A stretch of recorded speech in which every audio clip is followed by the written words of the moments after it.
In February 2024, the Kremlin put dozens of officials from NATO and EU member states on the wanted list on charges of violating Russian laws in their own countries. Moscow has no right to detain or prosecute foreign nationals outside their own territory. According to analysts at the Institute of the Study of War, Russia is thus preparing the ground for future aggression against alliance states. Kremlin's attempt to enforce its federal laws over NATO officials for sanctions in their own countries effectively denies the sovereignty of these states and are part of Russian efforts to set informational conditions justifying possible Russian escalations against NATO states in the future, from a report of the Institute for the Study of War.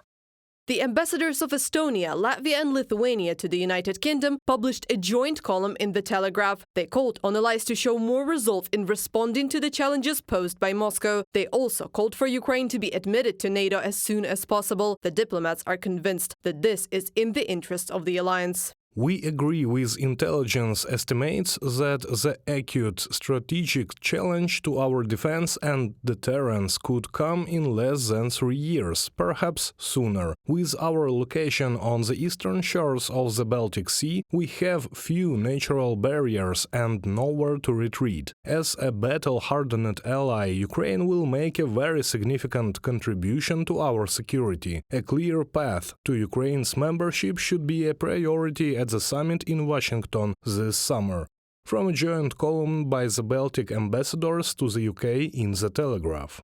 Putin has repeatedly stated that Russia is not going to attack NATO. However, Moscow's actions suggest otherwise, analysts say.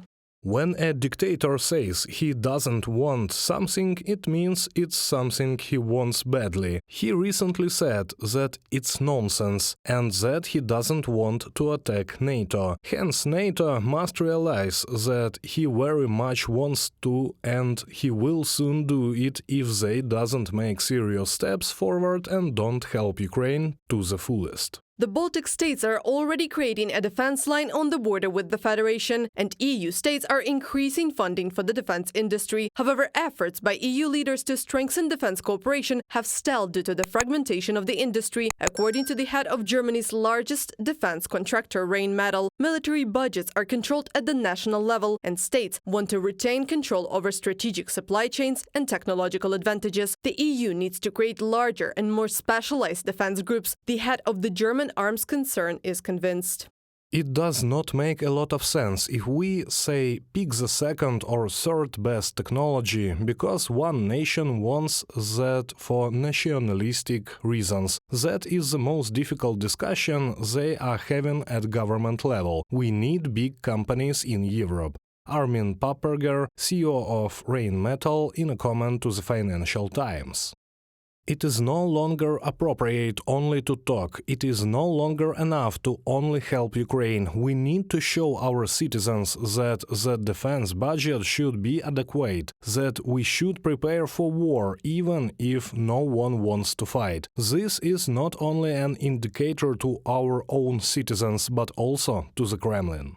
In response to Russia's war against Ukraine, the European Commission is going to propose that the European Union switches to war economics regime, Reuters has reported. It is a matter of EU countries making more orders for armament from European companies. Earlier, according to Politico, the European Commissioner for Internal Market proposed to create an EU defense fund of 100 billion euros.